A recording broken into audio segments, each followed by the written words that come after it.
I don't know if they can hear me, but I do see that we're streaming on YouTube, so that means it is being recorded, hopefully.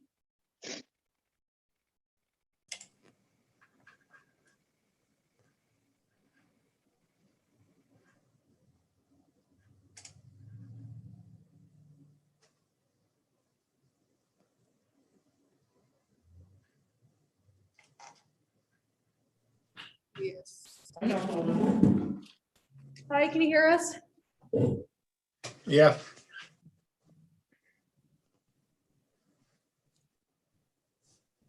Yeah, I think, Lee, there was a little thing where it says like tile or view on the top right. Oh, is that, Yeah, I changed it. Yeah. okay, that lagged a lot. I don't know what just happened. No, that was a long way. Yeah. That was really long. Yeah, it is that. Why is? Okay, that lagged a lot. I don't know what just happened. No, there was. There's a big delay. Yeah. Yeah, it is that. Why is? Okay, that lagged a lot. I don't know what just happened. It's kind of repeating itself. It's a big delay.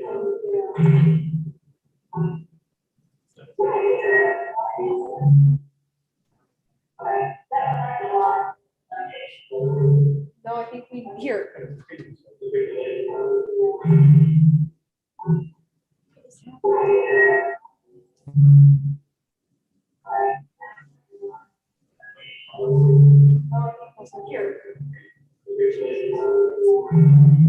Mute us. Can you mute us? Noise.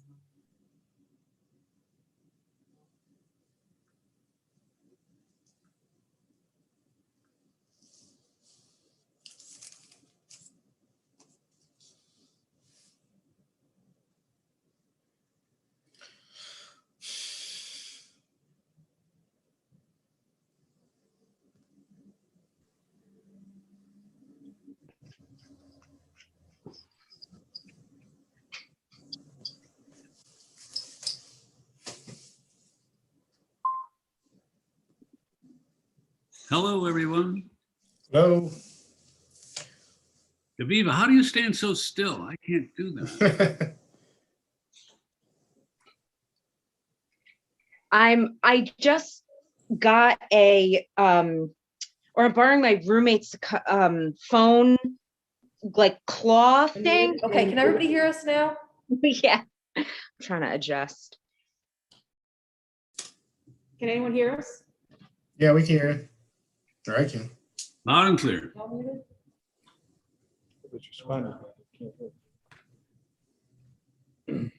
Are they all muted? It looks like they're all muted. I see, Yeah, Lee, they're all muted. But we can unmute at least tonight. It is working. Yeah, it seems to be working normal. I hope I was muted the other night while I was having dinner. Not that I was If you doing can that when hear I us, was on I'm camera. sorry we are experiencing some technical difficulties. can you guys hear us? Can you raise your hand? They can hear All it. right, They so can they hear us. can We can hear hear us, them. but we cannot can't hear hear them.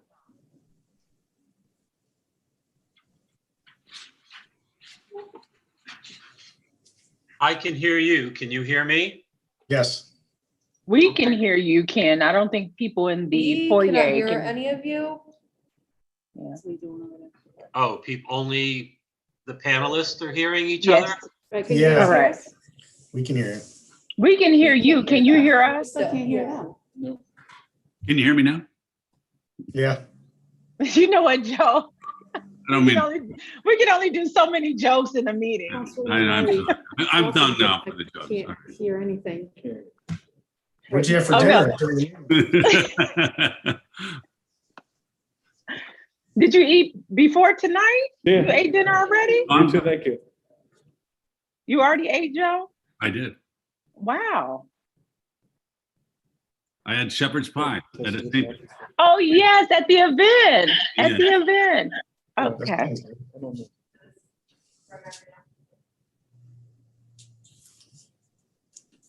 No, I don't. Oh, we can hear you. Okay, we hear I hear you. you too. Yeah. Now we can hear Okay. it. All right. So we have, But when we talk, we hear an echo. Is it still echoing? We're not hearing the echo now, so Let me turn this down. Is Lee there? yes. Yes. Yes. Lee? Yeah. I'm seeing a document on the website that says business meeting minutes, Wednesday, March 18th. Oh, this is 2020. Never mind. I'm sorry. All right. So, Are you still hearing an echo? Oh, no, I should be quiet. Oh. No, it's much better. okay, Yeah. good. it's just- All right, so why don't we get started, because it's past 6 o'clock, okay? All right, we're ready? Okay, welcome to business meeting for Wednesday, March 17th, 2021. Please stand for the pledge of allegiance.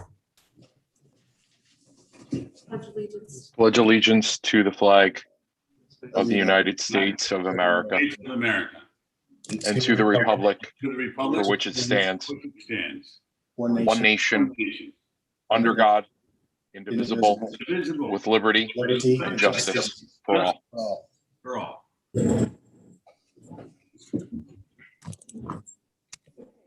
Roll call, please. Councilman Scaringi,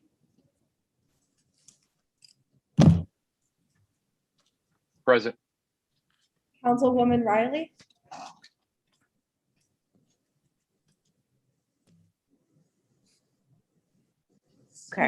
Okay, now I can unmute. Thank you, I'm present. okay. Councilwoman Friedman, Present. Councilman Burns, Present. Councilman Strawn, present. Councilman Scanlon, Present. President Ressinetti. Present. It's all 7 here. Okay, thank you. Next, we have approval of the minutes. Councilman Scaringi. Thank you, Madam President. I stand and ask for unanimous approval of the business meeting minutes of March 3rd, 2021. All in favor? Aye. Okay, We need a second. yeah, we need a second. Sorry, go ahead. Second. Thank you. All in favor? Aye. Aye. Are they still muted again, Lee? They're all muted. Why is that? I'm not. That's weird. I haven't touched anything. Okay, we'll just have to, can you unmute them? There you go. The thing is, if we mute ourselves again due to background noise, we're locked out from unmuting again. Okay. That's what's happening. Oh, okay, because I didn't do that. Oh, that makes sense. Okay, so all in favor? Aye. Aye. Aye. Thank you. Okay, so we have one item tonight under approval of appointments. You've each been provided a copy of the resume for the new CDAC City Council at Large appointment. So we discussed this at our March 1st work session. Does anyone have any discussion on this appointment, or would anyone like to make a motion? Madam President, I'd like to make a motion for the City Council to appoint Kathy Granger as the City Council CDAC at Large member. Can I have a second? Second. Okay, I have the clerk take roll call. Okay, and then this needs, you need to state the name as well. Yes. Councilman Scaringi, Kathy Granger. Councilwoman Riley, Kathy Granger. Councilwoman Friedman, Kathy Granger. Councilman Burns, Kathy Granger. Councilman Strawn, Kathy Granger. Councilman Scanlon, Kathy Granger. President Ressinetti. Kathy Granger. Okay, that is all 7 for Kathy Granger. Great, thank you. Congratulations, Kathy. Okay, really quickly, before we get to public comments, just a friendly reminder that we have a public hearing coming up on Monday, March 22nd at 6 p.m., which will be open for residents to call in regarding the final draft plan from the Binghamton Police Reform and Reinvention Collaboration. And now we're going to move on to our public comments. City residents are welcome to call in. You will each have 5 minutes to speak on city issues. And as always, please, I ask you to be respectful. Grace, could you please read that number for folks to call in? The number to call is 607-772-6666. 7100. Again, 772-7100. And I do have two letters that I will really read once we conclude on the public comment. Madam President, Yes, Councilman Cruz. I would like to just point out to Lee that on the city calendar, it is not listed yet, our public hearing. Okay, Lee, let's make sure that goes on. Okay, thank you for bringing that to our attention. Okay.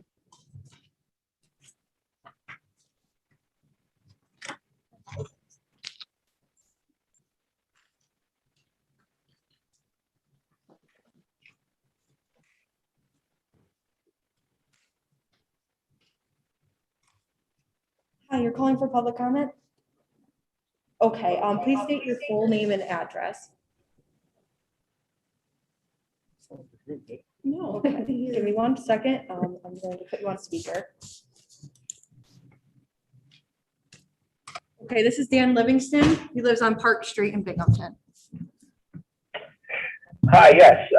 So I was watching the meeting on Monday, and there has clearly been a breakdown in communication between City Hall staff, including the mayor, and our people over at the sewage treatment plant. Now, whatever the reason for the lack of communication or miscommunication, it's contingent on the city council to play its role as an independent oversight body and help bring this process back on track. Now, there's never a good time for this kind of rift to form at our most critical city asset, and especially not while an active process of handing off new components from private contractors is still underway. And I hear plant staff saying that they lack documentation in these O&M manuals that's critical to their ability to operate the facility. Apparently, a trove of these O&M manuals was only just furnished to them a couple of weeks ago by City Hall staff. Now, these documents being critical to populating the computer systems which formulate the plant's maintenance plan and inventory tracking, the very processes this audit proposes to assess, at this point, it's incumbent on each of you to take the time to visit with plant staff and hear what they have to say about all of this. Keep in mind, though, that you're in a position of power over these people. City Hall is actively trying to privatize their jobs, and they don't feel as though the city values the work that they do. It won't be a simple matter to build the trust necessary to have a candid conversation with many of these folks, but it is possible. It all starts with a little outreach and a lot of listening. Now, the mayor didn't magically make the effluent come out of the other end of this facility clean, and he didn't magically operate the facility at $1.25 million less than the lowest bidder on our privatization contract. It's because the people at the plant care about this community and take pride in their work that we can all enjoy results like these. Just like I've heard many of you profess at these meetings, your appreciation and adulation for the work our street crews and the DPW have done over the last year, it's time for you to start considering how your words can help our plant employees feel appreciated and how your actions can help support them in the work that they do. Now, if you feel that an audit is necessary to establish a baseline to monitor operations at the plant, then ask yourself why this baseline wasn't established either before finalizing the handoff from the private construction contractors to plant personnel, or why this baseline is being pushed before the computer system has even been fully populated with critical information. You don't have to be a certified wastewater operator or a computer programmer to understand that auditing a system to assess how effectively it is managing this facility before that system has been set up is a critically flawed idea. Now, with the mayor still actively pursuing privatization at the plant, it's no wonder the workforce is reacting to what's going on as though their work and their jobs are under attack. If you really care about protecting the investment that the ratepayers of this valley have made in this facility, it starts with talking to, and most importantly, listening to the people who work at the plant, because they are the experts on this facility, not the Veolia corporate bosses in France. And they have already been protecting the investments that the ratepayers of the valley have made, and they'll continue to do so for years to come.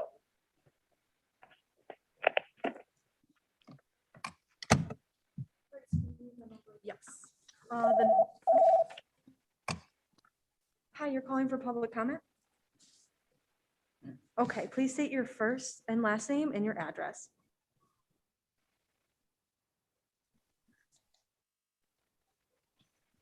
Give me 1 second and I will put you on speaker. Hey, this is Emily Christian and she lives on Vessel Ave in Binghamton. Hi. Let me move this a little bit. There you go. You can begin, that should be better. Great, thank you. This contract to conduct a maintenance audit will not be independent. The firm the city will be contracting with, Veolia, was involved with the construction of the plant. Plant staff and management have reported countless issues stemming from construction and the subsequent handoff from Veolia and other contractors to the plant staff. At the working session on Monday, the plant's manager, Charlie Parasol, stated that the staff at the plant had not received some of the operating and maintenance manuals they need in order to properly check on all the equipment in their care. On the day that the request for proposals for the audit went live, the city released a plethora of operating and maintenance manuals to the staff, whereas the staff have asked for these manuals for quite some time. This is undoubtedly suspicious. The claim by the city that staff at Monday's meeting that the staff had been given preliminary or temporary manuals is also unjustified. The only thing that exists is the original manual, which is in electronic form, and without it, maintenance and operation of the equipment is difficult. It's unclear whether the contractors, such as Jacobs or Veolia, have not made these manuals available to the city, or whether the city has just sat on them. In either case, the city, by not doing everything in its power to supply these manuals to the staff in a timely manner, has unfortunately been negligent. Veolia clearly has an interest in telling a story about the work that was done by their firm in building the plant and the work that was done by our city staff and management of the plant. If you read the marketing materials, they included in the work session packet on Monday the 15th, they also have a vested interest, Veolia also has a vested interest in who manages the plant because they specialize in privatization of water and sewer infrastructure. It is unconscionable the city has not involved the plant staff with intimate knowledge of this public resource, and furthermore that the city continues to sideline them in this way. These are hardworking people who do a vital and thankless job, and having a company like Veolia, who unfortunately often leaves water sewage treatment plants in their communities in worse shape than before, is dangerous.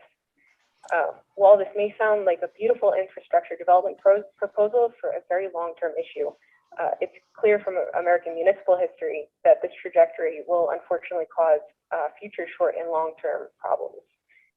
Thank you. Okay, again, the number to call is 7. Hi, you're calling for public comment? Hi, can you hear me? Okay, please state your first and last name and your address.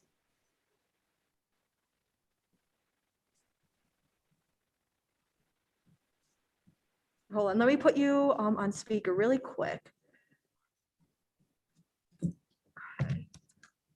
This is Jonathan Weisberg. He lives on Clifton Boulevard. You may begin. I'm just calling today to thank the city clerk's office and the Department of Public Works for being incredible throughout this pandemic and working tirelessly for the city. Thank you. Thanks. Okay, again, the number to call is. Hi, you're calling for public comment? Okay, please state your first and last name and your address.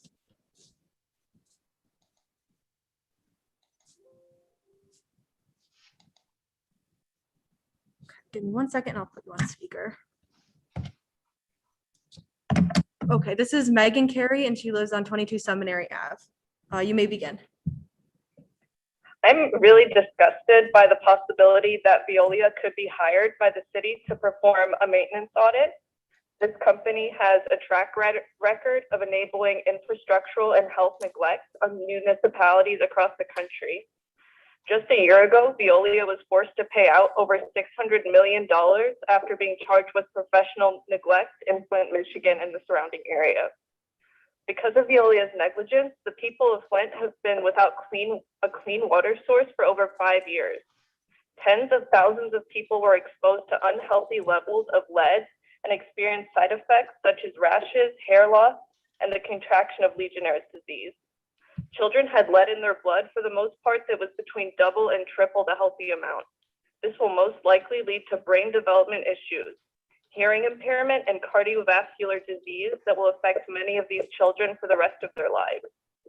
Around 100 people across Flint died from the aftermath of the water crisis. It bewilders me that this company is even being considered to conduct any work within the city of Binghamton.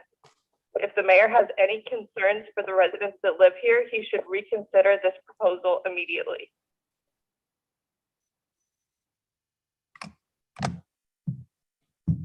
Okay, again, the number to call is 772-7100. 772. Hi, you're calling for public comment? Okay, please state your full name and your address. Okay. Okay, I'm going to put you on speaker. Just give me 1 second.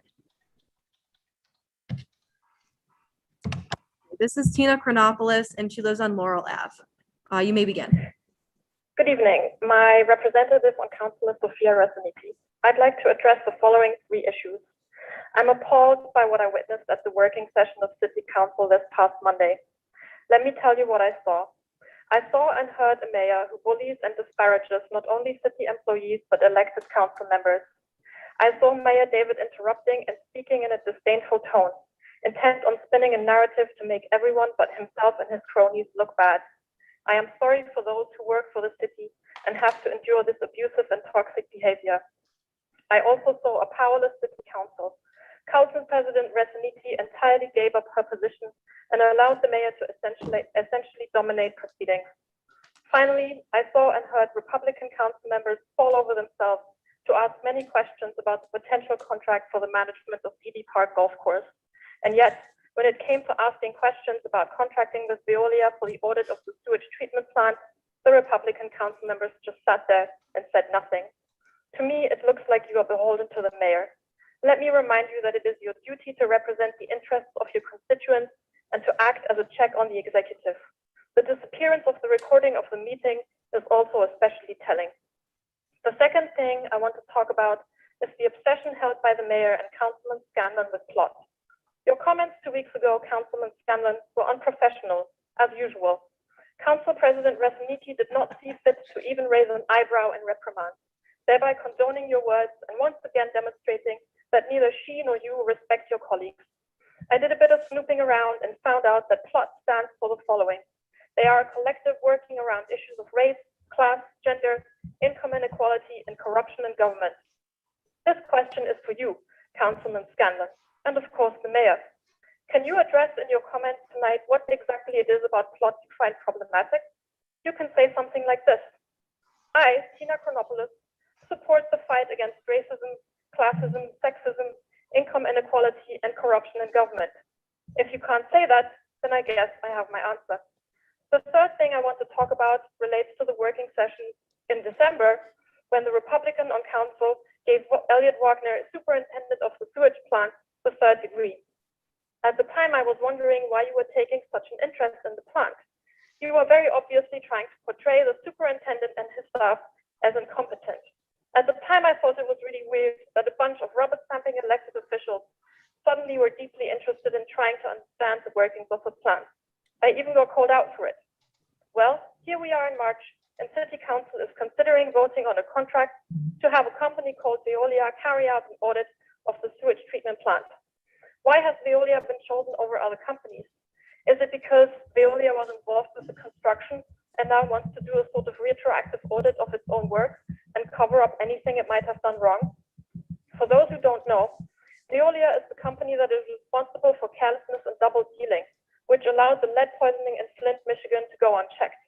Let me tell you another story that is less well known. In 2012, the water system in Pittsburgh was outdated and its water and sewage authority was struggling. The city chose to work with Veolia to help with day-to-day operations. During the first year or two, some savings were made. By the end of 2015, under the guidance of Veolia, the authority had sent 23 employees packing, including the safety and water quality managers, as well as the heads of finance and engineering.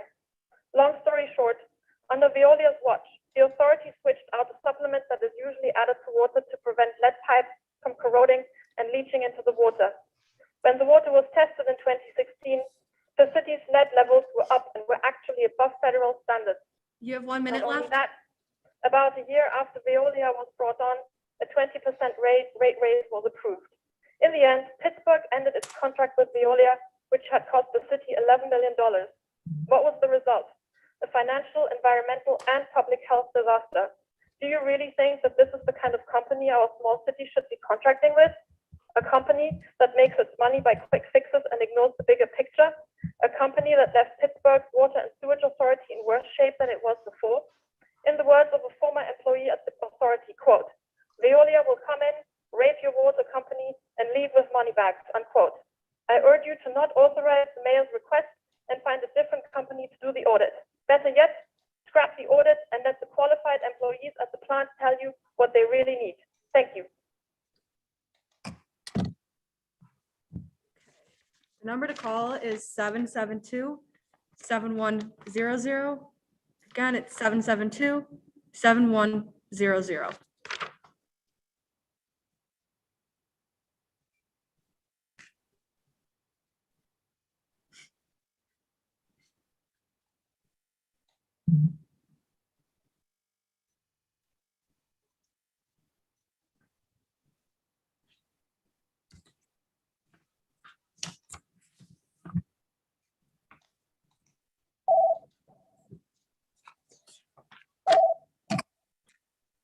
Hi, you're calling for public comment? Okay, please state your full name and address. Okay.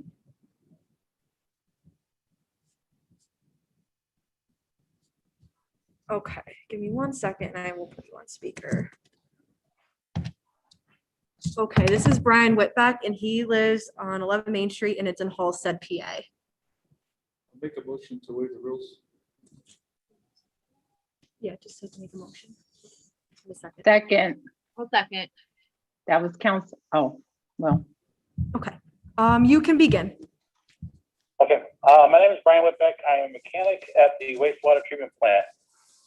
So there was an RFP for the wastewater treatment plant. When the RFP became public knowledge, the plant engineer received OEMs for equipment that has been turned over to the plant about a year ago.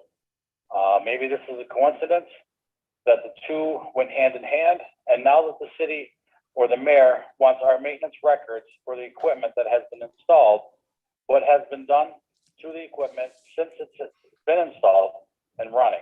The plant has purchased a program called CMMS.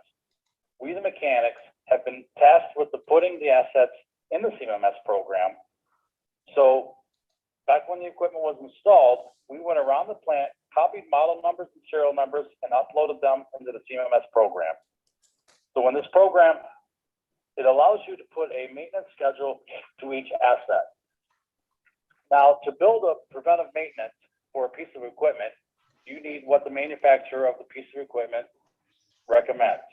And you find that in the OEM. Back in August 5th of 2019, a meeting with City Council and Adam Afifi, he stated that we need the OEMs, which we finally received March 2021. Okay, City Council has also asked about spare parts that have supposed to be turned over to the plant. We did in fact receive parts. Were they the right parts? Not sure. The parts that were supposed to be put on a spreadsheet with a name, part number, description, and manufacturer, we were handed a sheet with a spec number on it, and the person stated that all the parts are there according to the spec sheet. We, the plant staff, had to get this information and record it in the CMMS program. What should have been and easy process now has turned into countless hours of the mechanics getting this information and putting it in the CMMS program. I am proud to say that the plant personnel have worked their butts off and that we have been making permit according to the DEC. That was my written statement. The company Bioli, I guess we're asked for them to, I guess, shadow us, and we're supposed to talk to them and about our maintenance program and everything else. But isn't Bioli also one of the companies that is bidding for the privatization and the contract for the plant? Am I the only one that sees this as a conflict of interest? Again, Jacobs was the management company that was supposedly overseeing all this project and stuff like that. They're actually were holding the OEMs and supposedly had to finalize and okay the OEMs, but then of course we didn't have the OEMs to do the maintenance programs, to put them in the CMMS for preventive maintenance, check the oil, change the oil, when the oil was supposed to be changed. That's it. Thank you. The number to call is 772-7100, 772-7100.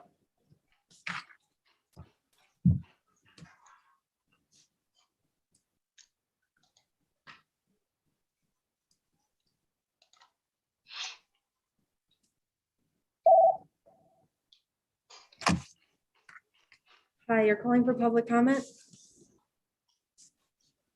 Okay, please state your full name and address.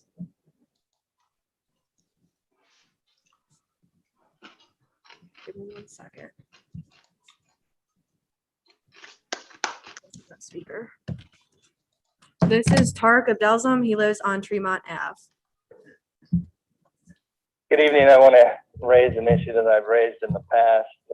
It still seems as if the city clerk cannot be bothered to follow New York State laws over public meetings and making the agenda and the meeting minutes available for all of board estimate and apportionment. And just to be clear, Code of Ordinances Part 1, Section 1830, the mayor shall be president of the board and the city clerk shall act as secretary thereof. The secretary shall keep a journal of all the proceedings of the board. And we know that all board meetings need to comply with open meeting laws. That is making agenda and meeting minutes available on a website if it is available. The city clerk is an employee of the city council. The city council has a Republican majority. So I assume that, I can only assume, since I've brought this up repeatedly over years, that just like past council presidents, Councilwoman Resiniti doesn't care about transparency and doesn't care to fix it when such a egregious issue has been brought to your attention. I hope I'm wrong. I hope it's just been busy. I'll offer you some grace. And I just ask that pretty much every meeting over the last few years where the city clerk has failed to comply with laws, that you go back and put those documents up. I also want to offer some history on the Ely Park Golf Course. I'm puzzled as to what's happening. The golf fund used to be an independent golf fund, like the other enterprise funds, would consistently run a deficit every year. In 2007, the golf fund was about $352,000 in the hole. It was averaging about $100,000 deficit every year. That had to be covered by taxpayers. The general fund had to make the golf fund whole. And there was a decision by the prior administration and the prior council that it didn't seem fair for homeowners all across the city to be subsidizing golfers, which represented maybe 1 or 2% of the residents of Binghamton and many other out of town residents. At the time when that was ended in 2007, the golf fund budget was $481,000. It's still running a $100,000 deficit. Now, granted, that was 14 years ago. Fees have increased. But this budget you're entering into, $810,000 with this private vendor that's going to manage it. In other words, if the expenses fall short 200, 300,000, that again will need to be subsidized by all of the taxpayers. We used to make a profit off the Ely Park Golf Course. When we ended the golf fund, we bid it out, vendors paid us. We put the risk on the private market. Right now, what you're doing is you're putting the risk of a luxury back on the city taxpayers. And it looks like it could be a pretty significant risk. I believe the contract, or at least the proposal, suggests that this is going to be a 5-year term. I would strongly encourage council to change that to maybe 2 or 3 years to see how it goes. Unfortunately, council doesn't have a contract before it. Like past contracts, this administration, for whatever reason, denies you the opportunity to carry out your full responsibility. Let me be very clear, contracts under 10,000 are approved by Board of Contract and Supply. And the language in that is very clear. The Board of Contract Supply, all proposed contracts after preparation thereof shall be approved by resolution by the board. But yet council doesn't follow that same procedure, or at least the mayor denies you the chance to follow that same procedure. You have 1 minute I'll say left. 1 minute left, thank you. I think the council should stop this practice of granting the mayor authority to negotiate and enter into contracts. Just like the code of ordinance requires for the contract and supply, council should be afforded that same privilege to carry out your responsibilities and fiduciary duties to the residents. You can tell the mayor, negotiate your contract, then come down after preparation thereof and present you all a clear contract so you can then again do your due diligence. If that does happen, and I understand it might with the Veolia contract, I want to say that was because of the questioning by Councilwoman Friedman and Councilwoman Riley. It was the negligence of the majority party that is not going to be, that did nothing for that. And I want to commend them because they've had to endure derision and bullying condescension just to get their ability to do their job. Your time is up. Thank you. Okay, again, the number is 772-7100, 772-7100.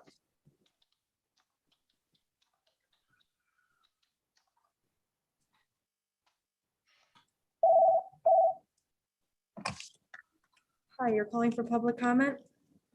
Okay, please state your full name and address. Give me 1 second. This is Mary Clark. She lives on Laurel Ave. You may begin. Hi, I'll first start off by wishing everyone a happy St. Patrick's Day. Normally I'm out doing other things, but saying I can't, I'm just making public comment. But I wish everyone a happy holiday. Anyway, I have 2 comments. One is my real concern of this contract with a vendor. We've spent hundreds of millions of dollars on the sewage treatment plant, and now this is clearly set up with this private vendor who has an incredibly poor track record. I'm just astounded that we ignore the track record of this company, and we're going to enter into a contract with them after they have serious deficits in many, many other cities.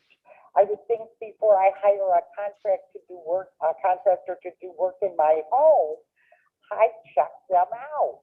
And if I saw a track record like this, I'd be really weary, and I would go out for a different bid and going out to really find someone else.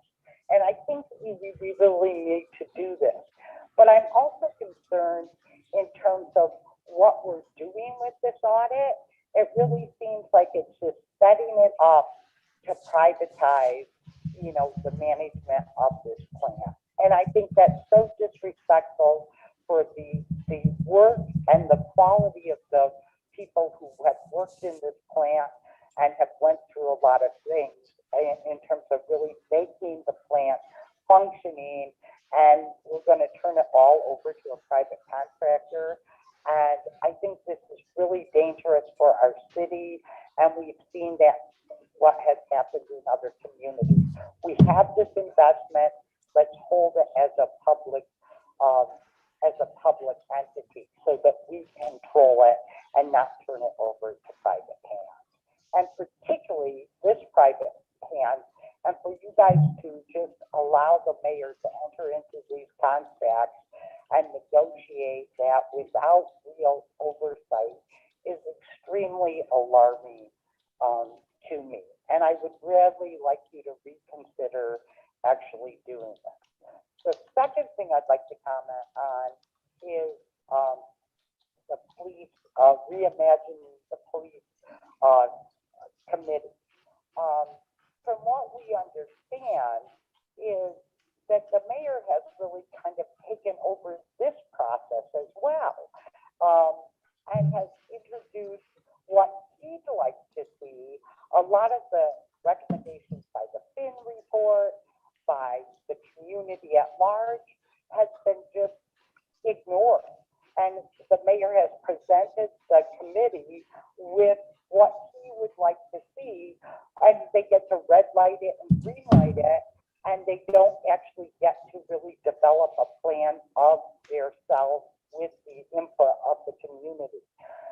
And that is really disturbing, that the mayor is pretty much in the sewage treatment plant world and in the police reimagining world.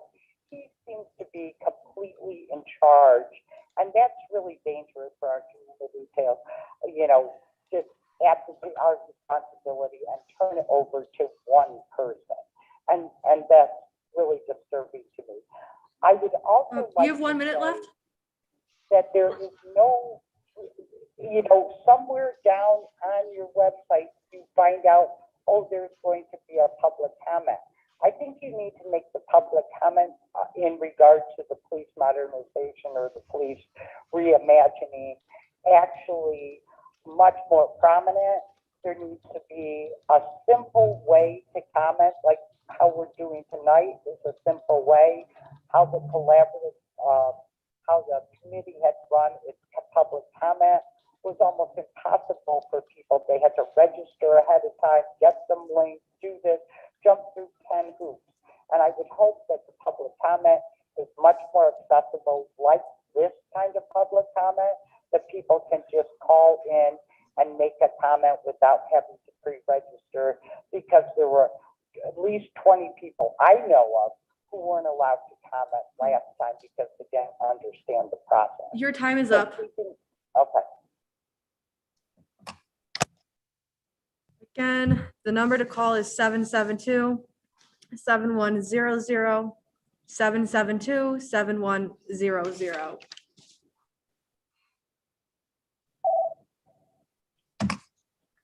Hi, you're calling for public comment? Okay, please state your full name and address.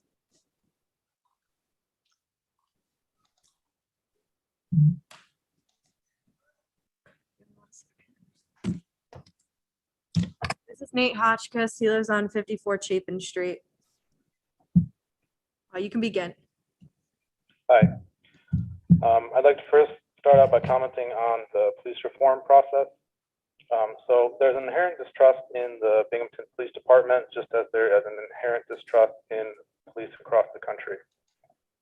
Whether or not you would like to argue that this distrust is warranted is besides the point.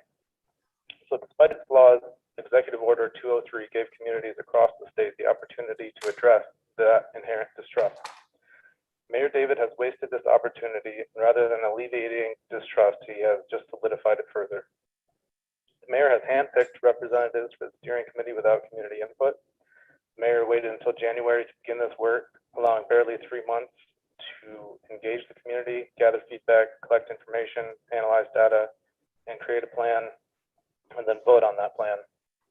The mayor nominated the Finn Institute as an independent third party without any community input. The survey generated was inadequate, as it did not cover all the topics that were discussed in the public police reform meetings. The steering committee had less than 1 week to review a 100-page report and then incorporate that information into their plan. The steering committee videos were not posted, and they have not been made public. So we're left to play a guessing game as to how they have arrived at this plan, and what deliberation took place in order for that to happen. So we can't accept the results of this process. The process itself was inadequate, and therefore it generated inadequate results. 50% of those who completed this survey reported that the police reform meetings, that they didn't know that the police reform meetings were public or they allowed for community input. How can we even consider this to be inclusive? The viewership of the reform meetings was at best 1% of the city's population. So how can we consider this to be a transparent process? But the mayor's combative nature and labeling activists as anti-police hate groups clearly illustrates his position on reforms. He never intended to do this process any justice, and unfortunately for him, the issue of police reform isn't going anywhere. Right now is the time for change, and if the mayor can't see the writing on the wall, he is delusional. The only chance that we have to salvage what has been started that I can see is to allow the steering committee to continue their work for an additional year. So I'd ask City Council to support this effort and give the opportunity for the community to nominate additional members to the steering committee. The second thing I would like to comment on is the current movement of privatization of the wastewater treatment plant. Currently, there hasn't been a reasonable answer as to why this audit needs to happen at this time. I trust the intuition of the workers that this audit is another move towards privatization. The residents of Binghamton and Johnson City have unanimously saw that privatization would be a disastrous move for the cities. So why now is the mayor so eager to support the creation of a local monopoly and sell out Binghamton? I would ask City Council to listen to the workers and the residents. Please resist any further efforts towards privatization. Thank you. Again, the number to call is 772-7100, 772-7100.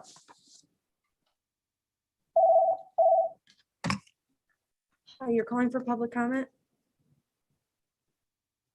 Hello? Hello?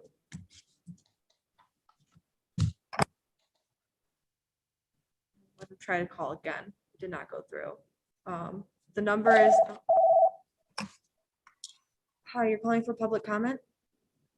Okay, please state your full name and address.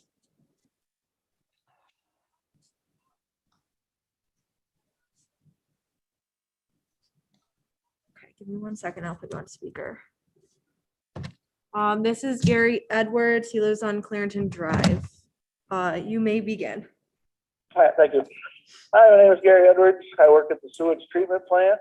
I've worked there for 14 years and some change. I was an operator for 14 years, and now I transferred to the shop, the mechanic shop. I'm a mechanic's assistant. I'm having an issue with the RFP, the Veolia trying to come in and do the audit. It seems like there's only 2 companies that are interested or qualified to do any of this stuff, and it just so happens to be Jacobs and Veolia. Both have tried, or not tried, they put in a bid to privatize the plant.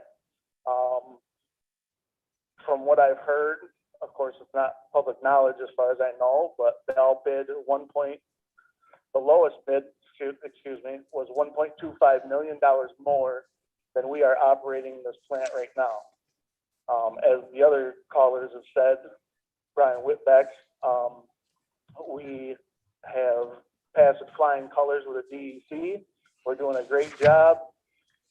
The mechanics department is putting in tons of work trying to figure out, what to do, where to do it. We just received the O&M manuals the day the RFP came out, of course, coincidence. I mean, we're just sending money or trying to send money to these companies, and I'm not understanding why, when we could use it for the workforce, hiring new people, hiring specialized individuals, IT guys, safety guys. We can't hire any of these people.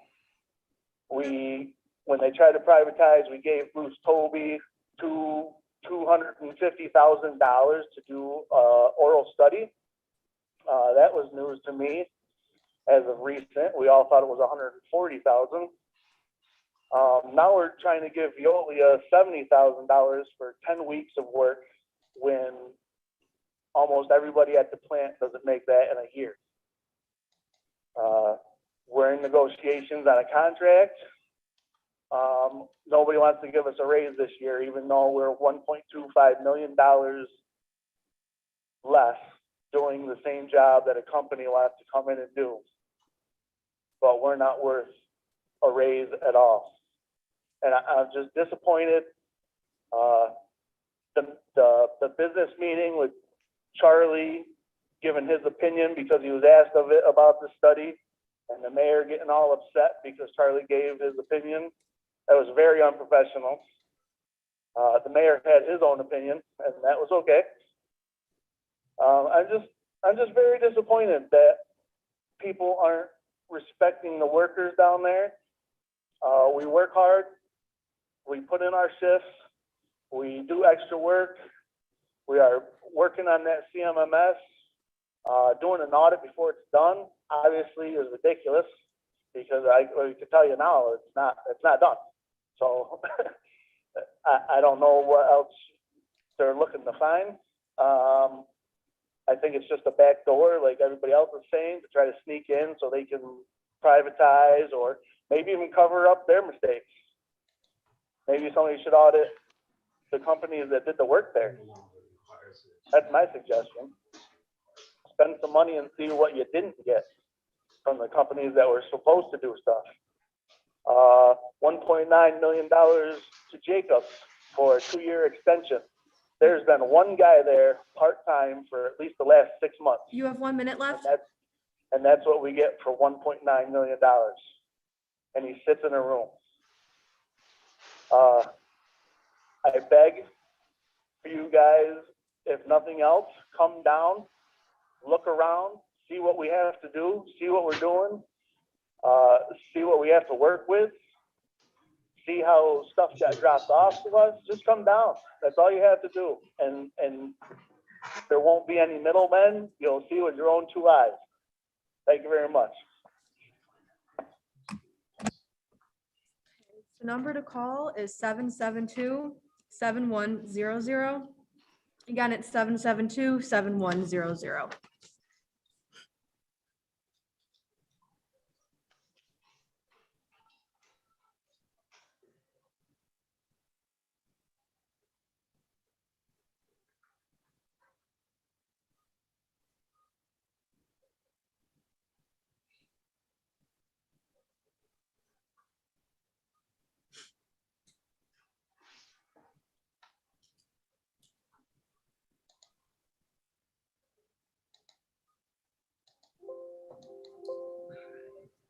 The number to call is 772-7100.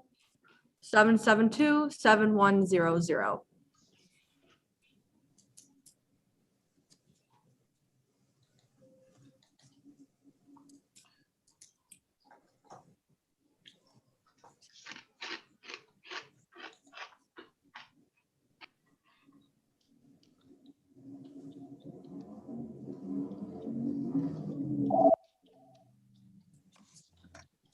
Hi, you're calling for public comment? Okay, please state your full name and address. Okay, give me 1 second, I'll put you on speaker. Okay, this is John Solak, he lives on Lathrop Ave. You may begin. Okay, thank you very much. I don't think it's asking too much to have the Zukoskis, our police chief, Joe Zukoski, pay his water bill and his taxes on time. I guess maybe he is defunding the police in his own way. Any mayor that had any degree of common sense. And this is a police chief that the public record indicates has been bankrupt at least once, perhaps twice. And, you know, everybody gets into certain situations. But he seems to be, habitually a late payer. Now, that's his right as a human being. He doesn't have to pay his bills, but he also doesn't have to be police chief. So to me, this shows a complete disconnect between the police chief, Joe Zukoski, and the mayor. If I was the mayor, I'd say, Joe, you know, make sure you get those taxes in on time. Make sure you pay your water bill. And that shouldn't think this is a six-figure job he's got, you know. So there's that. Now, the school district is going to be using their money, and I think it's a tell to perhaps the way the city is going to be using the COVID money. Now, first of all, it's a little different. The city school district's budget's upcoming. Yours is already done, which gives you more leverage. You can take all that COVID money spread out over 2 years and return it to the taxpayers. And that's what you should be doing. Now, in the school district, they're using $5 million and $5 million, and their budget is about the same as yours.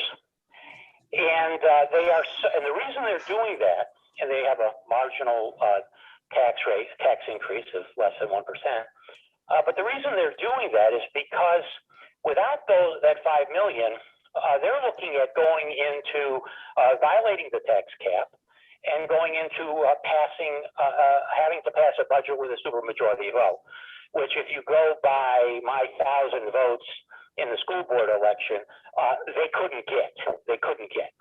So they're terrified of that. $5 million this year, $5 million that year, and they have said that, quite frankly, the third year is going to be a Lollapalooza. So what you need to do is make sure that money is not spent on making Jared Cram look good. And what we have to go on is every windfall that local governments got, whether it be the tobacco money. They took a situation, Terry Kane and the late Jeff Cram took a situation where there was a $20 million annuity. They borrowed against it. It is now a $60 million debt. So what should have been a great windfall and a great plus for Broome County turned out to be a $60 million debt that is yet to be paid. So this city council better look at the track record of all the flood money and all the money that came in and how it's been wasted. Really, really wasted. Now, on social media, Mr. Abdelazim commented on the business meeting, and it was his opinion expressed that the mayor was on cocaine, that his behavior, and Abdelazim, like the mayor, is their physician's son. So he said that the mayor's breathing, his demeanor, his outbursts were the result of him being coked up. Now, I take that seriously, and I would invite the mayor to give a hair sample immediately to an independent lab on camera in the presence of council. You have 1 minute left. Hair sample, and let's see what it shows. Okay.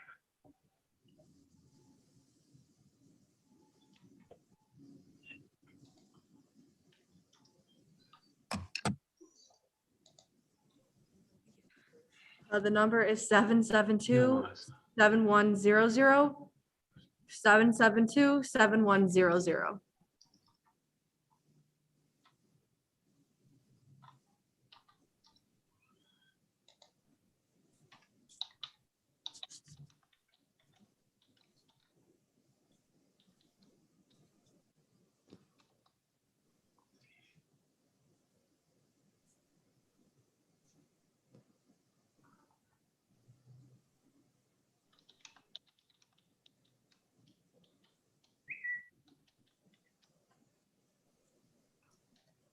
Okay, I think since we're moving forward, we're going to. And I have 2 letters to read. Oh, Yes, I don't want to. Thank you. Okay. 2 letters. The first one is from Beverly Rainforth. She lives on Lincoln Ave. Recently, I read that Mayor David is seeking authorization from City Council to enter into an agreement with Veolia Water North American Operating Services LLC to perform an audit of the maintenance operations at the Binghamton Johnson City Joint Wastewater Treatment Plant. Information in a related post raised several concerns, but rather than rely on the post, I did my own research for information from valid and reliable sources. One concern was about Veolia's involvement in the Flint, Michigan water crisis. Revealed water company and city officials knew about Flint poison risk, The Guardian. Reported the most legal complaints against Veolia were dismissed on technical grounds, but reiterated other issues.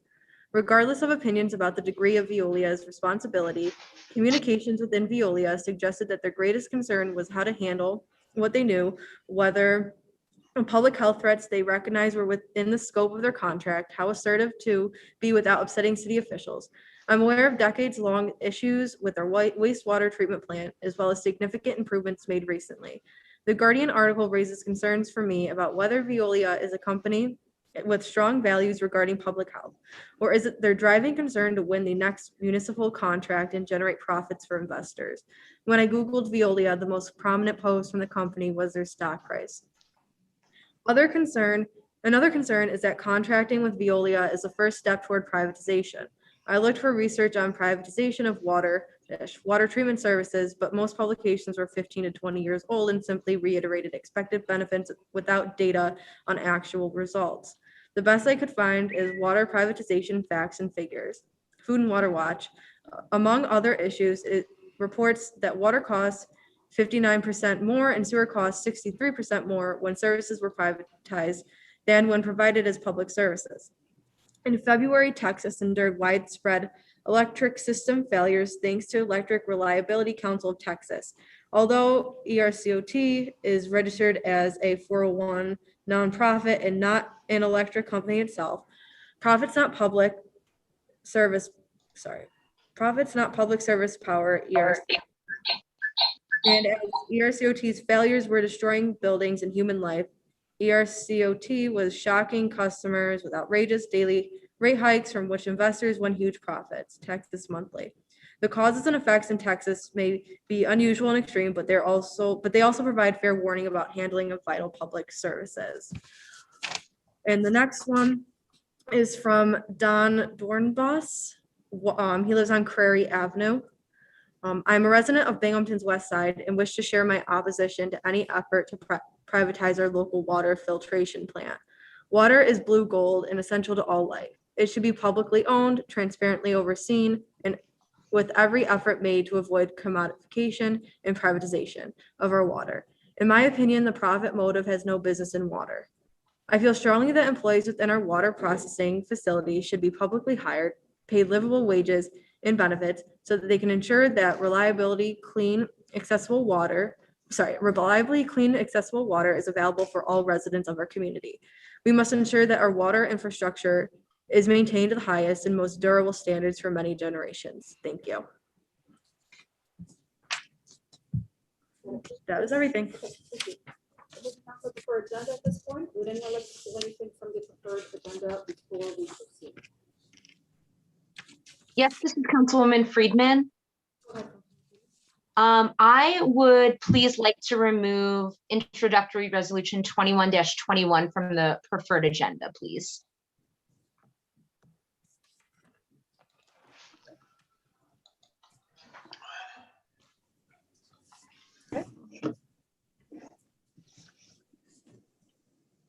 Grace, can you introduce the preferred agenda items?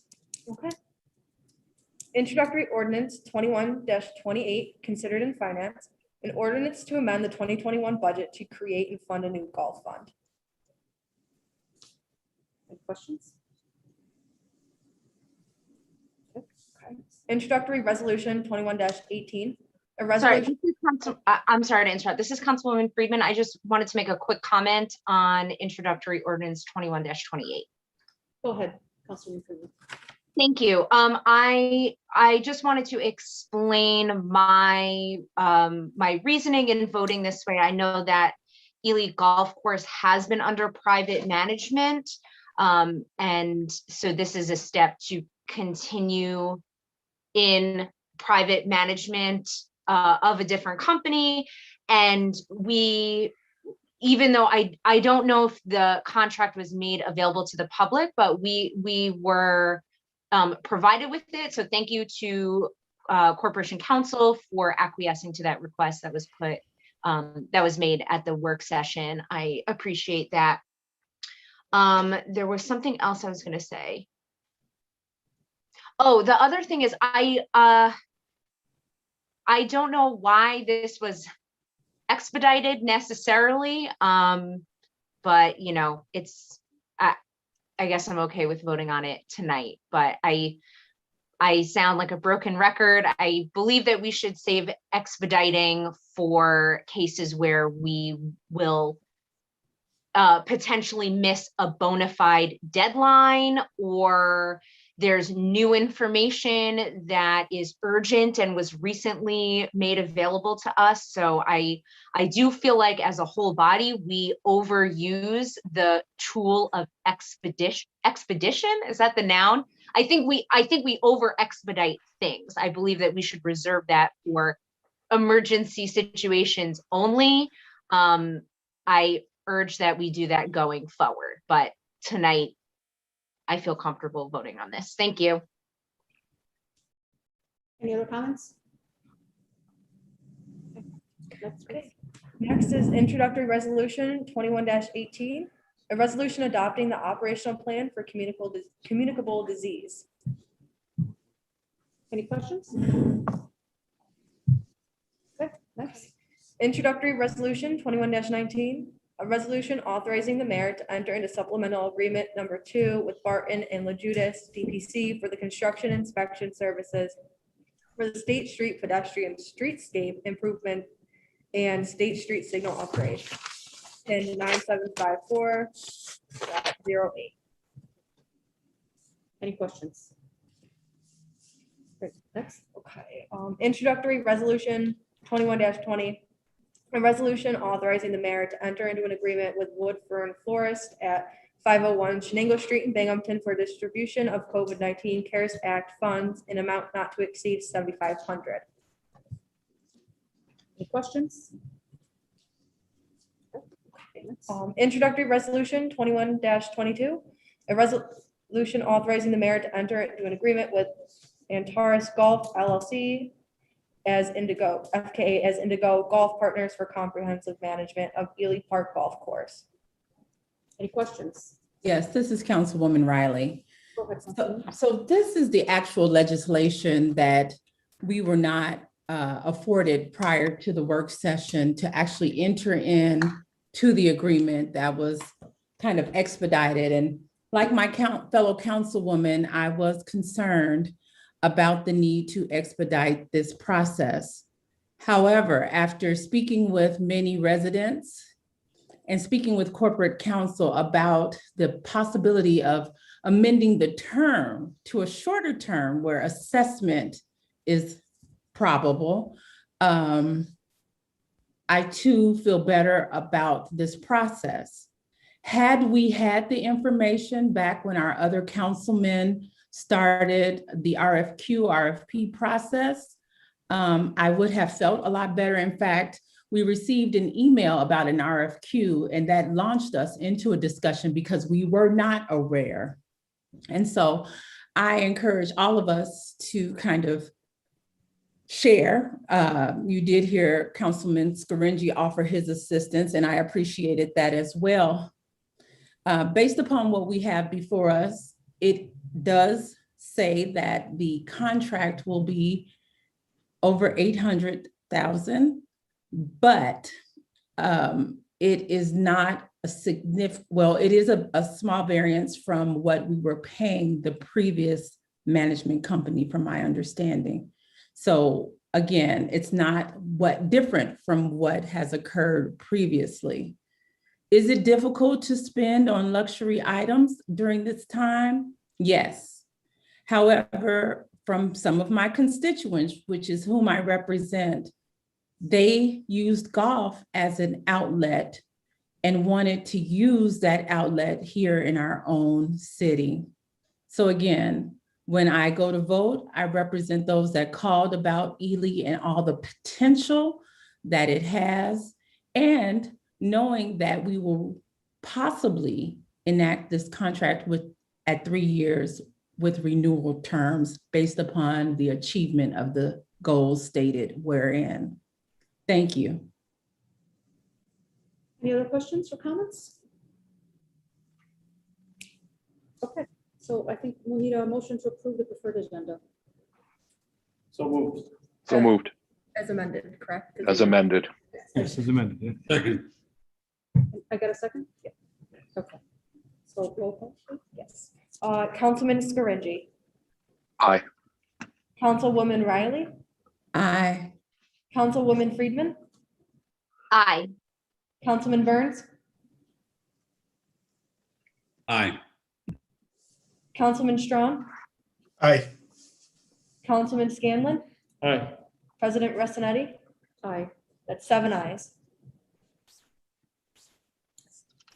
Okay, so moving on to our preferred agenda, we have introductory ordinance 21-27 considered in planning. Councilman Strong. Madam President, should we go back to introductory resolution 21-21, or do you want to do the 21 Okay. first?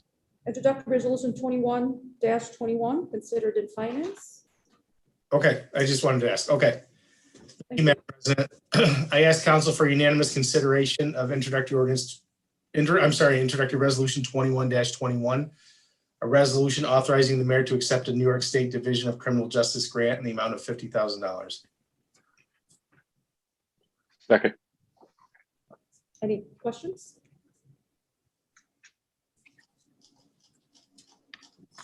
Okay. Call the Um, question, Madam President. Oh, sorry, Councilwoman Friedman, I'm raising my hand. Councilwoman Freeman, go ahead. My apologies. Thank you, Madam President. I'm troubled by this this piece of legislation because it comes amidst our process of reimagining what police looks like. And in my mind and many of my constituents' minds, reimagination does not equal expansion. I am troubled that we found out about this large endeavor to create the Crime Analysis Center from a press release at the same time that, well, we heard about it before we had any chance to discuss it. And I feel like this process often repeats where we hear about things that are going to happen that require us to vote on legislation before they happen. And then in voicing our dissent or opinions, we are then made out to look like we are obstructing things from happening. So I recognize this is a grant and therefore does not, will not come out of the, the tax roll, but I just can't in good conscience vote for something that expands our police and surveillance while we are simultaneously discussing ways to make police more accountable and transparent. I can't in good conscience vote to accept this grant money. Thank you. Thank you. Any other comments? Call the question, Madam President. Question be called? Roll call. Okay, Councilman Scaringi, Aye. Councilwoman Riley, Aye. Councilwoman Friedman, Nay. Councilman Burns, Aye. Councilman Strong, Aye. Councilman Scanlon, Aye. President Ressinetti. Aye. That's 6 ayes, 1 nay. Friedman. Thank you. So, and now we can move on to introductory ordinance 1221-27 considered in planning. Mr. Strong.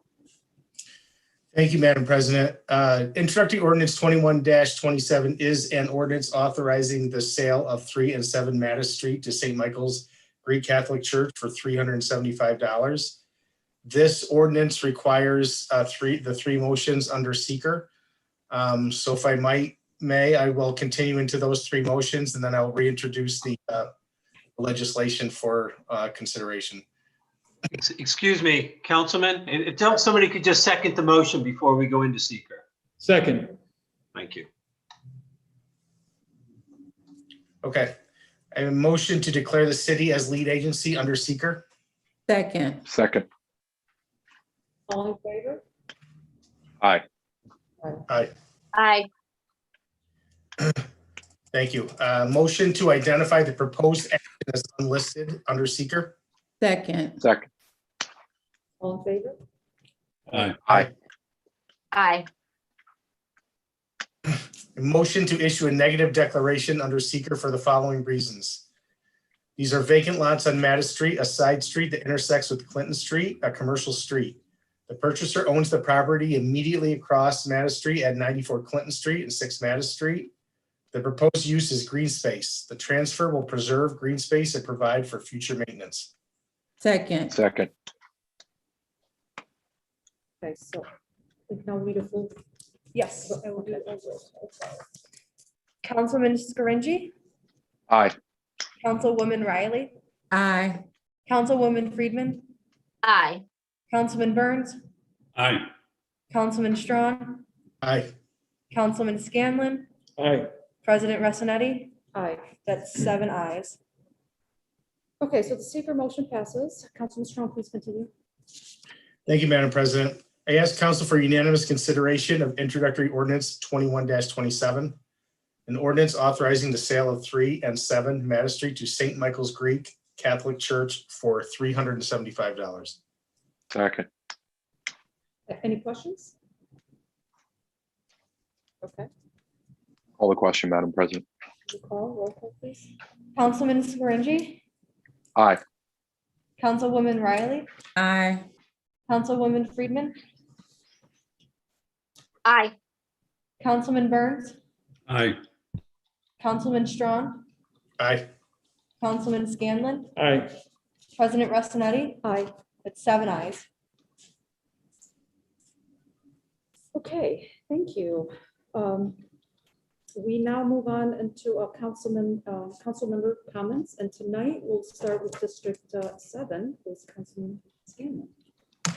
Thank you, Madam President. So, again, just have one topic. It's the sewage treatment plant. Over the years, I've talked to numerous workers there, Elliot Wagner, people on the board. I never have been, and I certainly not tell you in favor of privatization. This audit that is going to be hopefully passed and conducted, it's going to be a baseline. So, and I don't really care what the audit reveals. It doesn't matter. They're not going to be dinged for things they didn't have, for manuals they didn't have. That's not going to happen. So, having said that, the follow-up audit, which there will be one sometime, if the things that are addressed in this audit going on, that'll go on hopefully in the next 2 months, if they're addressed and they're not taken care of in the second audit, then I have to rethink my position about privatization. But again, I'm not for privatization. I never have been. I'm not looking to do that in this audit. I just think we should start a baseline. Therefore, we know what needs to be corrected and move on. That's all I'm looking for here. So thank you, Madam President. Thank you. Now moving on to Councilman Scaringi. Thank you, Madam President. Just want to wish everyone a very happy Thanksgiving. Oh, wow, later in the year, St. Patrick's Day. And just want to thank all of the residents, the members, the leagues, and everyone in City Hall and in the ward and in the first district who have helped to get us to this point. And hopefully this is going to be a positive forward movement for the Ely Park Golf Course. Thank you, Madam President. Thank you. Moving on to Councilman Riley. Thank you, Madam President. Happy St. Patrick's Day to everyone. If you guys can remember, this was our first parade and kind of group ceremony just a year ago where we all bunched up without fear celebrating all that was happening in this city. I looked at a memory picture as we all laughed. I think most of us were there in that picture, and it was a great time. I hope that those that are celebrating remain safe and do so with the hope of continuing to flatten the curve. I want to continue to celebrate my neighbors as they continue to rally around various issues and causes that are affecting them and the entire 3rd District, which then ultimately affects the entire city. I thank you for your vigilance. I thank you for your calls, and we're going to continue to press to get things answered. In that same vein, I thank the city workers, DPW, who went out to assist a young lady who had a dump of bushes, and Code, who responded to the issues that you guys know happen commonly in the north of Maine area. And so they have been working hand in hand based upon the residents' calls and concerns, and we will continue to do that. So I thank you all. I do also want to mention the callers. We thank you tonight because there was a caller that mentioned the continuance of the collaborative membership. And in this continuation, to consider the nominations of members to the committee. I think that's critical because this committee, as it's currently comprised, was based upon guidance from the governor and the mayor. So it would be nice to be able to recommend participants as this committee progresses to achieving the reimagination that was called in Executive Order 203. Again, I won't be before you long. I thank you all. I also want to thank the Joint Sewage Treatment Plant workers who have given us things to think about. And we will also continue to inquire. Remember, we were there with you at the plant. We toured and we were proud of that tour and proud of what we saw during that tour. So we will continue to ask questions on your behalf as well. I thank you, and that concludes my presentation. Thanks. Thank you. Councilwoman Friedman. Thank you, Madam President. I wanted to thank all of the callers that called in for public comment. We had a particularly lively public comment session, which is always my personal favorite part of the meeting when I get to hear from a lot of constituents. So thank you, everybody who not only called in, but is listening and keeping us accountable for the way that we vote, keeping us accountable to our constituents and their livelihoods. People are paying attention, and not only paying attention to what we have done, but where the trajectory is going, where we might be going. Okay, if we vote on this, what does that mean in the future? So I appreciate everybody who took the time not only to call in, but also do research on things that are affecting the community and even beyond. You know, the issues with the sewage treatment plant don't just affect Binghamton and Johnson City. It's everybody who's downriver from us as well. So thank you for your continued engagement and keeping us accountable. The other thing that I wanted to mention was that I, as well as Councilwoman Riley, recently received calls from the representatives from the Asian student unions on BU's campus. So a lot of them do live in Councilwoman Riley's district. Some live in my district as well. But they called to bring awareness to anti-Asian American hate that has been on the rise since the coronavirus originated in China. A lot of people have been using that as justification for anti-Asian hate. And I also heard, I haven't read the details on this, but I did hear about a hate crime that happened today, I think, or yesterday, when there was a white man who killed something like 8 Asian American women who were working in a massage parlor. And it reminds us that racism is unfortunately alive and well.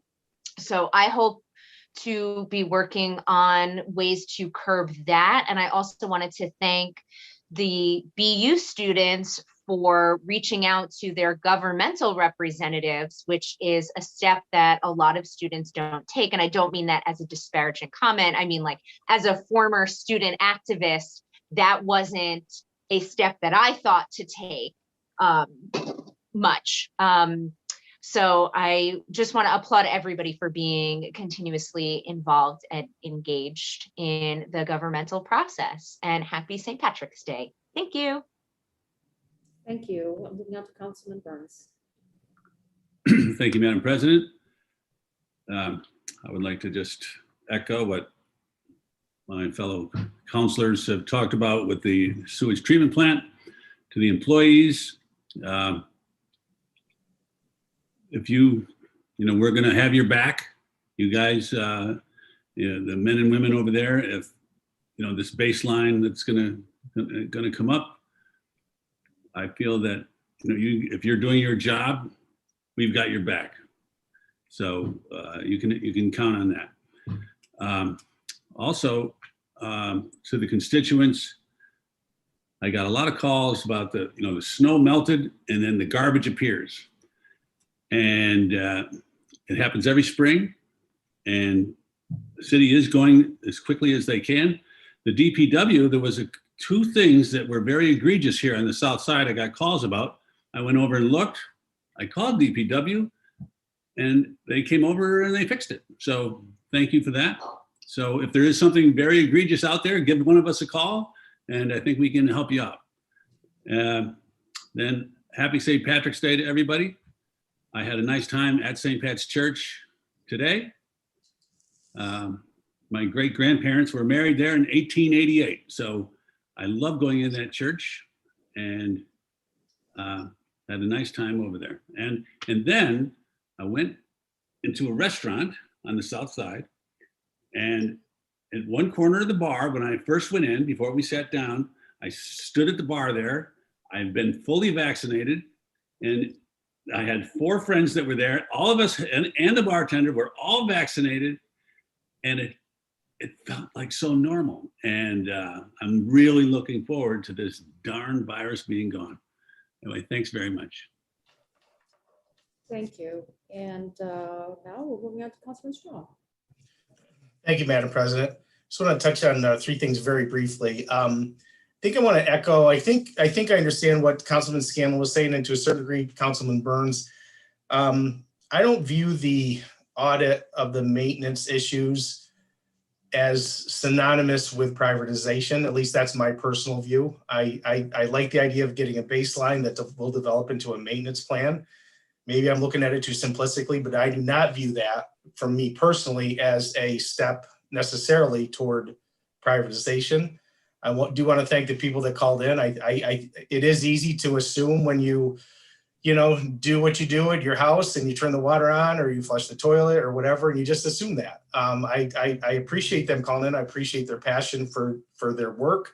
And I do want to thank them for their work, similar to Public Works. I think that was a fair comment that gentleman made, and I want to acknowledge that we do appreciate that. And as Councilman Burns said, I think we do have their back. I think having a maintenance plan is wise. The timing of it, I can understand thinking that maybe it's a little too early for it, but I do believe that having a plan to do that is wise. So I just wanted to mention that on that subject. On Ely Park, very briefly, I just wanted to state that I did not get involved on a path to look into that because I was a city councilman. I happen to be a city councilman that was playing in a golf league and witnessed personally Councilman Scaringi meeting with his constituents at Ely Park as part of being the first first district representative. And then I walked over and said, "Hey, what's going on?" And so I appreciated seeing him in action, actually meeting on site with his constituents. And then, of course, being on city council and, enjoying Ely Park, I'm glad that we got to this point. I appreciate the whole council looking at this and looking at it expeditiously. I know it could be considered a luxury item, but it's also a major asset of the city. And I think we've done a good job as a council over the last year plus trying to protect and being good stewards of our city assets.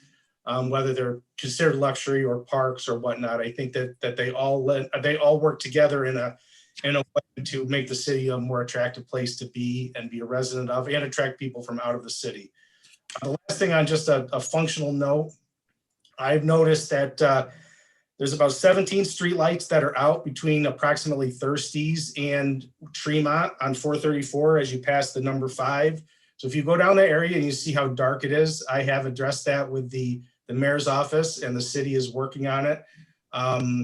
It's probably an electrical issue because there's so many in the same area, but if you happen to drive there at night, you will see how many streetlights are out, at least 16 to 17 streetlights out between Thirsties on 434 and where 434 spurs off toward Tremont and Conklin Ave. So we are aware of that situation if anybody's walking at night and sees how dark it is, and hopefully we can address that problem relatively quickly.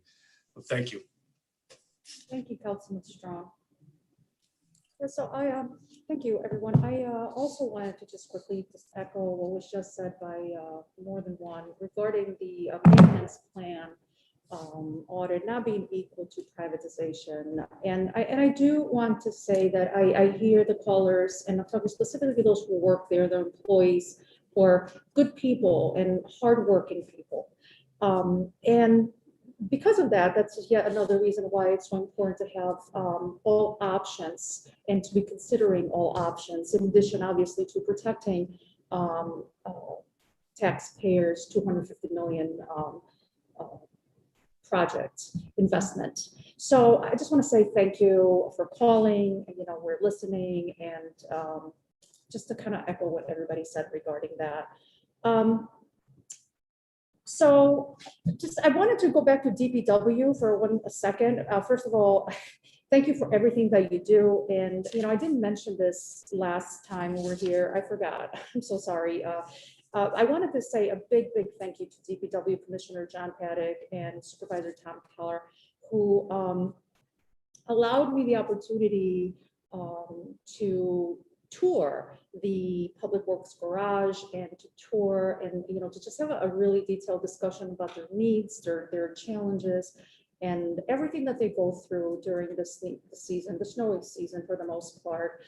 We never thank them enough. They don't get enough credit. And the truth is, the snow, well, hopefully has ended for this season. The work continues. And just a big thank you. Additionally, I wanted to just quick shout out to my fellow social workers out there. Yesterday was National Social Work Day, and March is the month that when we celebrate social work and everything that we do. Obviously, I'm a little biased being a social worker. The theme this year has been social workers are essential. And I would say absolutely 100%. We do not do as social workers what we do for the money. We don't do it for the prestige. We just do it because we care. And I'm proud to have a small role to play in the assisting the next generation of social workers. They are going to be out there in the front lines fighting those who are battling injustice, poverty, discrimination. The list goes on and on and on. And I'm very proud. So I just wanted to say that. And with that, the days are getting longer. The temperatures are a little more bearable. Be safe, enjoy St. Patrick's Day, and have a good night. Thank you all. With that, I'll ask for a motion to adjourn.